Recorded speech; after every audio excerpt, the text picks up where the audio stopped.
कहीं पर युद्ध है तो युद्ध में विजय के लिए उपवास नजर आते हैं। कहीं पर खुदावन के अजीज खुदावन की उपस्थिति में है तो उपवास से नजर आते हैं। कहीं पर खुदावन जो है किसी स्थान को नेस्त नाबूद करने पर है, उसके बचाव के लिए उपवास से नजर आते हैं। यानी कि खुदावन के कलाम में अजीजों भिन्न भिन्न स्थानों पर और भिन्न भिन्न समयों पर उपवास के वाक्यों को देखा जा सकता है। और यहाँ पर जो एजरा का जो उपवास है, अजीजों का उपवास है, एक बड़ा बेहतरीन उपवास है। खास तौर पे अजीजों जब हम अमल फरमाते हैं, जब हम खुदावंद यीशु मसीह की सेविकाई के बारे में बातचीत करते हैं, जब हम खुदावंद के कामों को आगे बढ़ाते हैं, खुदावंद की चीजों को हम दुरुस्त करते हैं, उसके लिए यह जरूरी होता है कि हम अपनी जिंदगी को पाकीज़गी के साथ हम खुदावंद की सन्निकटता में लेकर के आए। जब आप में संदूक के बारे में बातचीत करते हैं, इजरायली कौम जो है संदूक को एक स्थान से दूसरे स्थान ले जाती थी, और कलाम इस बात को बताता है कि संदूक के अंदर मुकद्दस चीजें होती थी, और जब एक स्थान से दूसरे स्थान को जाते थे, यदि कोई उसे छू लेता था तो क्या वो जिंदा रहता था? वो खत्म हो जाता था। जैसे ही वो संदूक को छूता था, वो मृत्यु को हासिल कर देता था, क्योंकि वो इतना पाक था कि खुदावन की मर्जी के मुताबिक उसको एक स्थान से दूसरे स्थान तक हिलाया नहीं जा सकता था। हम खुदावन के कलाम पर जब अमल फरमाते हैं, खुदावन यीशु मसीह की जो सेविकाई है, उसके लिए बड़ा जरूरी है कि मुकद्दस और पाक साफ होना। जब हम खुदावन की कलाम की रोशनी को भी लेकर के जाते हैं, खुदावन की चीजों को एक स्थान से दूसरे स्थान में ले जाना, यरूशलेम के लिए बहुत सी चीजों को ले जाना, और उसके लिए जरूरी है कि पाक हाथ उसे पाक हैकल में लेकर के जाएं। खुदा का कलाम कहता है अजीजों, पाकीज़गी का होना इतना जरूरी उस जमाने के अंदर था कि यदि महायाजक साल में एक बार रक्त लेकर के जा रहा है, उसके पैरों को रस्सी से बांधा जाता था। कारण था कि कहीं अगर जरा सी भी कमी रह गई तो ये जिंदा वापस नहीं आएगा। आप में पाकीज़गी को समझ सकते हैं। मैं और आप जब खुदा के कलाम पर अमल फरमाते हैं अजीजों, उस जमाने की उस पाकीज़गी पर गौर फरमा सकते हैं कि जरा सा चूक हो जाए तो इंसान जिंदा नहीं बच सकता था। आज तो हम खुदावन यीशु मसीह के जमाने में हैं। आपके अंदर, मेरी जिंदगी के अंदर लाखों कमियां हैं, लेकिन फिर भी हम जिंदा हैं। ये खुदा का रहम है, ये खुदा का रहम है। हमने बहुत सी नाइतफाकियां खुदावन की हुजूरी में कर दी हों, लेकिन खुदा का फजल इतना है कि आज भी हम जिंदा हैं। उस जमाने में यदि खामी हो जाए तो हम जिंदा नहीं रह सकते थे। ऐसा जो है खास बात को मेरे और आपके सामने इस बात को पेश करना चाहता है।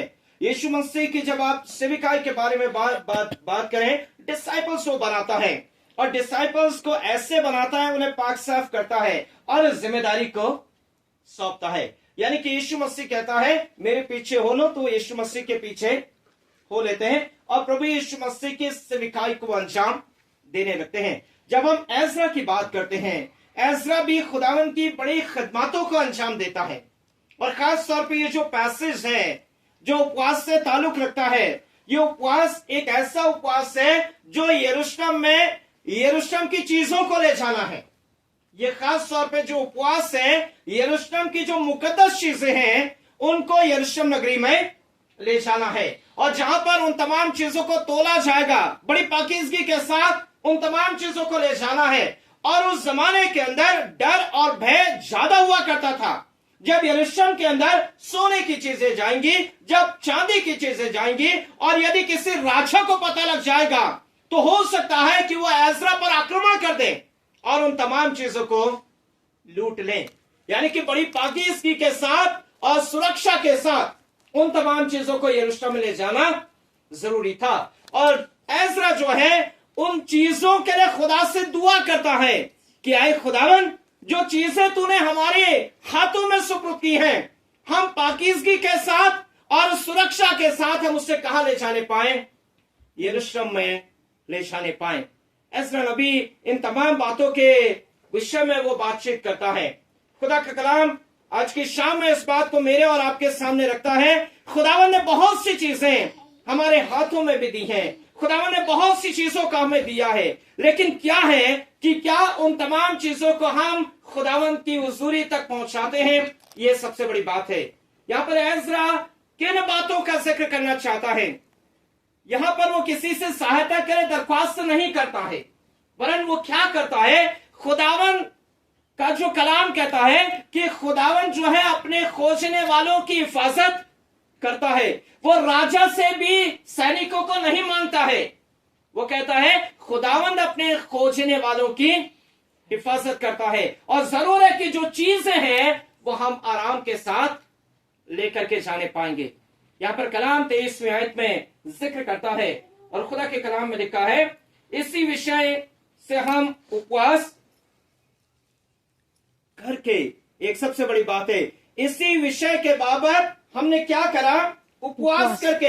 एक सबसे बड़ी बात है, यानी कि जो विषय है वो खास तौर पे उन तमाम चीजों को ले जाना है, और उसके लिए खुदावन के अजीजों ने, खुदावन के लोगों ने क्या करा? उपवास किया। एक बड़ी बात है। यानी कि अजीजों, जो इस वचन 121 को हम ज्यादातर यात्रा के वचन के उसमें देखते हैं, और वहां पे लिखा है खुदा के कलाम में, मैं अपनी आंखें पर्वतों की ओर लगाऊंगा, पहाड़ों की तरफ लगाऊंगा, मुझे सहायता कहां से मिलेगी? मुझे सहायता यहोवा की यहोवा ओर की से ओर मिलती है, से जो आकाश आकाश को को पृथ्वी का करता है। राह में जब अजीज जाते थे तो खुदा से ये गुजारिश करते थे कि राह में हमारी हिफाजत करना।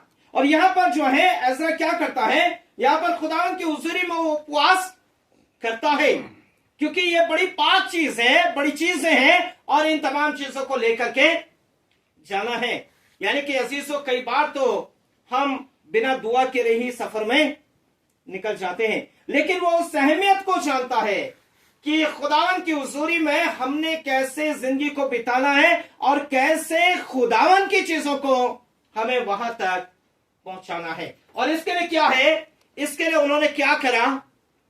उपवास किया। उन तमाम चीजों को पहुंचाने के लिए, सुरक्षा के लिए उन्होंने उपवास करा। यानी कि अजीजों, जब हम बात करते हैं तो खुदा का कलाम इस बात को कहता है, सुरक्षा के लिए भी हम उपवास कर सकते हैं, खुदा उनकी चीजों को पहुंचाने के लिए हम उपवास कर सकते हैं। कई चीजें हैं जो परमेश्वर ने हमारे ताबे दी हैं, उन तमाम चीजों के लिए पाकीज़गी का होना जरूरी है, और जो उपवास है, जो प्रार्थना है, जो पवित्र आत्मा है, उसकी सहायता का भी लेना जरूरी है। और यहां पर एज़रा क्या करता है? खुदा की हुजूरी में उपवास को लेता है। तमाम अजीज उपवास को लेते हैं ताकि क्या करें? वो राह के लिए खुदा से दुआ करते हैं, उसके एवज में उपवास को रखते हैं कि हमारी मंजिल को क्या करना? आसान बनाना और पूरा करना। और दूसरी बात, खुदा की हुजूरी में वो क्या करते हैं? लिखा है कि परमेश्वर से प्रार्थना करते हैं।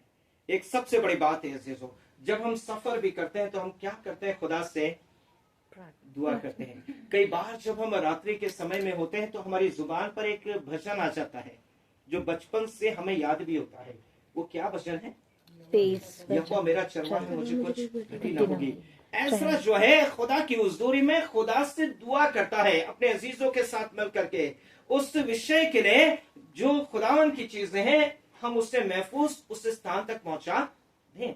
और खुदा की हुजूरी में लिखा है, मांगोगे तो दिया जाएगा, ढूंढोगे तो पाओगे, और खटखटाओगे तो तुम्हारे वास्ते खोला जाएगा। खुदा का कलाम कहता है, अब से जो प्रार्थना इस स्थान पर की जाएंगी उस पर मेरी आंखें और मेरे कान लगे रहेंगे। एज़रा जिस बात को खुदा की हुजूरी में फरियाद कर रहा है, जिस विषय के बाबत वो बातचीत कर रहा है, परमेश्वर क्या करेगा? उसकी प्रार्थना को सुनेगा। जब हम उपवास के साथ और अपने विषय के साथ हम प्रभु की उपस्थिति में आते हैं तो प्रभु हमारे विषय को या हमारे मकसद को पूरा करता है। इस 23वीं आयत का अंतिम हिस्सा कहता है, और लिखा है खुदावन ने क्या करा? और उसने हमारी सुनी, और उसने हमारी सुनी। एक सबसे बड़ी बात है, जो फरियाद हम खुदावन की हुजूरी में करते हैं, खुदावन हमारी फरियाद को ठुकराता नहीं है। ये सबसे बड़ी बात है। खुदावन हमारी फरियाद को सुनता है और उसका जवाब हाँ और आमीन में देता है। कलाम तीसरी बात मेरे और आपके सामने रखता है, ये जरूर है कि उन्होंने उपवास किया, ये जरूर है कि उन्होंने प्रार्थना की, लेकिन परमेश्वर ने क्या करा, उन दोनों चीजों का जवाब उनके गोद में दे दिया। खुदा उनका कलाम आज की शाम में इस बात को मेरे और आपके सामने रखना चाहता है अजीजों। खुदावन की चीजों को खुदावन की हैकल तक पहुंचाना एक बड़ा काम था, और सबसे बड़ी चीज है पाकीज़गी का होना। जब हम यरूशलेम के मंदिर की बात करते हैं, जिसे किसने बनाना चाहे इच्छा को जाहिर करा था, दाऊद ने, लेकिन नहीं बनाने पाए। कारण क्या था? खुदा ने साफ अल्फाजों में कह दिया था, तेरे हाथ लहू से, तेरे हाथ लहू से। नहीं बनाने पाए। मैं और आप इस चीज पर अमल करें अजीजों।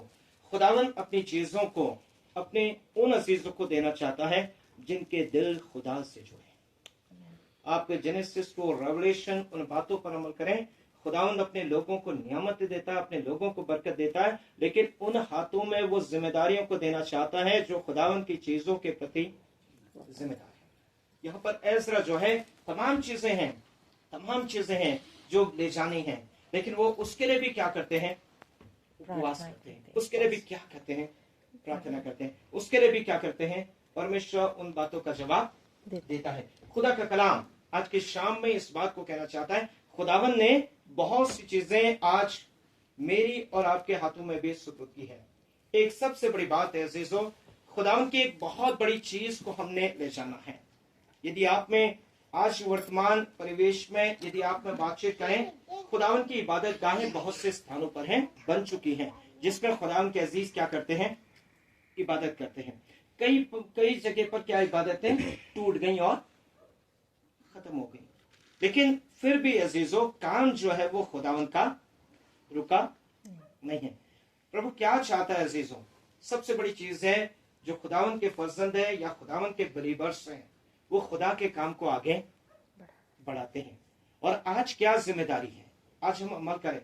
ठीक है, भवन की जिम्मेदारी है, जरूर है कि सारी चीजों की जिम्मेदारी है, लेकिन सबसे बड़ी जो जिम्मेदारी जो नजर आती है वो जिम्मेदारी है अजीजों खुदावन के बशारत के काम की। एक सबसे बड़ी चीज है, उसे हम कैसे ले जाते हैं, कैसे पहुंचाते हैं, ये एक बड़ी जिम्मेदारी का काम है। और परमेश्वर का बेटा यीशु मसीह डिसाइपल्स इसीलिए बनाता है कि वो खुदा के कलाम को आगे बढ़ाए। ये एक बड़ी जिम्मेदारी है। प्रभु का कलाम कहता है, मत्ती 28 में लिखा है, जाओ और सुसमाचार प्रचार करो, और जो ईमान करे उससे बाप बेटे और उनको के नाम से बपतिस्मा दो, और वे बातें मानना सिखाओ जो मैंने तुमको सिखाई। खुदा उनका कलाम आज की शाम में कहना चाहता है, और वे अपने वचन को अजीजों को देता है जो खुदावन पर विश्वास करते हैं। और सबसे बड़ी बात है, आज के जमाने के अंदर देखें, उस समय तो हारून का घराना, लेवी, याजक सब हुआ करते थे। आज के जमाने के अंदर कभी हमने किसी बात पर अमल फरमाया है? खुदावन के कलाम को कौन लेकर के जाते हैं? एक खास बात है जी, जो मैं काफी सोचता और मनन और चिंतन करता हूं।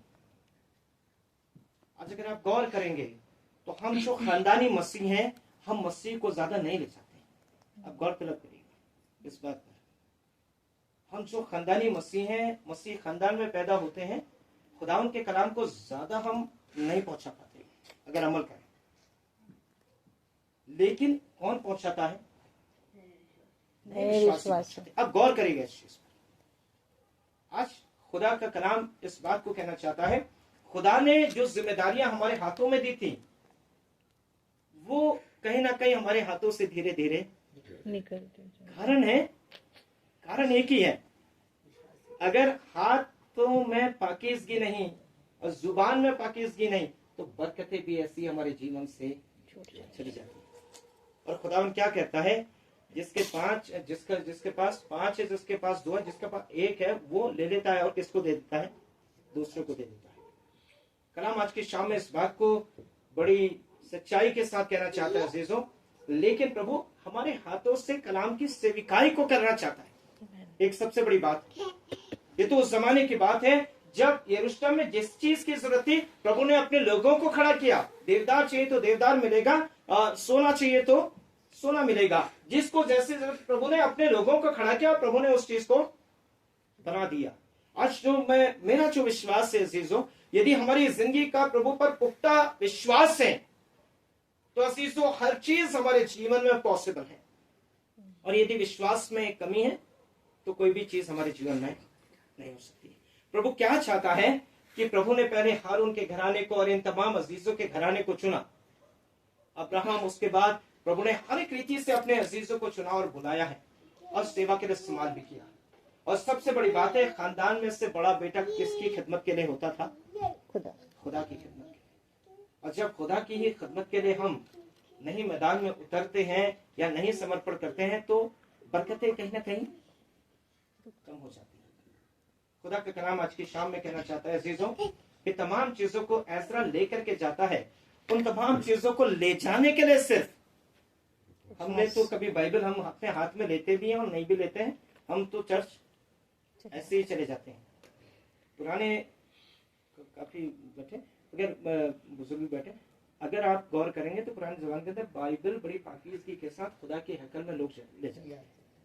यदि आप उम्र करें, बड़ी अच्छे तरीके से उसको रखा जाता था। लेकिन आज बाइबलें इतनी हो गई है कि उसकी कोई कद्र नहीं है, घरों पर अगर अमल फरमाएंगे। लेकिन पुराने जमाने के अंदर बड़ी पाकीज़गी के साथ खुदा की हैकल में संडे के दिन बड़ी पाकीज़गी के साथ खुदा की इस किताब को बड़े विश्वास और पाकीज़गी के साथ ले जाया जाता था। खुदा का कलाम बड़ा एक डर जीवन के अंदर था। लेकिन आज के जमाने के अंदर वो चीजें अगर नहीं है तो जिंदगी की कुछ ना कुछ चीजों तो अफेक्ट होंगी। यदि पाकीज़गी हमारे जीवन में होगी तो बरकतें बढ़ने पाएंगी, और पाकीज़गी में कमी आएगी तो बरकतें भी घटने पाएंगी। ये सीधा सा है। लेकिन खुदा का कलाम आज की शाम में इस बात को कहना चाहता है अजीजों, ये जरूर है कि यरूशलेम में उन तमाम चीजों का ले जाया जाना है, लेकिन ये जरूरी है आज के समय में यीशु मसीह को दुनिया की छोर तक पहुंचाया जाना। मैं एक बात पर उदाहरण के साथ खुदा के कलाम को समाप्त करूंगा। गधी का बच्चा जो है वो इस पर, लादू के बच्चे पर वो सवार होकर के जाता है। कितनी बड़ी बात है। इस बात पर अमल फरमाता हूँ। कई बार तो मुझे ऐसा लगता है कि वो तो घोड़े पे भी जा सकता था, सारी चीजों पर जा सकता था, लेकिन नहीं, वो शुद्ध जानवर का ही चुनाव करता ताकि वो भी क्या हो जाए, उसके बैठने से शुद्ध हो जाए। आप में अंदाजा रखें। इसीलिए कलाम कहता है कि परमेश्वर ने मूर्खों को चुन लिया ताकि बुद्धिमानों को लज्जित करें।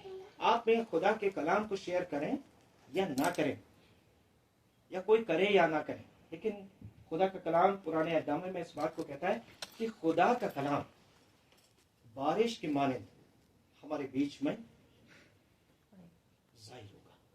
जैसे बारिश होती है वैसे खुदा का कलाम जो है बरसेगा, जो कलाम कहता है। कलाम में एक स्थान पर लिखा ओल्ड टेस्टामेंट के अंदर कि जैसे बारिश होती है वैसी, अब हम बारिश अगर हर जगह होगी तो कलाम हर जगह होगा, हम उससे पहुंचाएं या ना पहुंचाएं। खुदा के कलाम में साफ तरीके से लिखा है, मैं रेफरेंस थोड़ा सा बोल रहा हूँ, ओल्ड टेस्टामेंट में लिखा है कि खुदा का कलाम जो है वो बारिश के माने जो है इस जहान में बरसेगा। आज की शाम में कलाम इस बात को कहना चाहता है, एजरा बड़े विश्वास के साथ चीजों को यरूशलेम नगरी में ले जाता है। आज जो प्रभु ने हमें जिम्मेदारी दी है, हम भी बड़े विश्वास के साथ यदि उसको लेकर के जाते हैं तो जरूर है कि वो वचन फलवंत होगा। ये सबसे बड़ी बात। अगर विश्वास के साथ आप किसी भी चीज को ले जाएं, बाइबल कहती है कि प्रतीति कर लो कि तुम्हें, ये जरूर है जरूर कि कभी भी वो बेफायदा नहीं जाए। से दुआ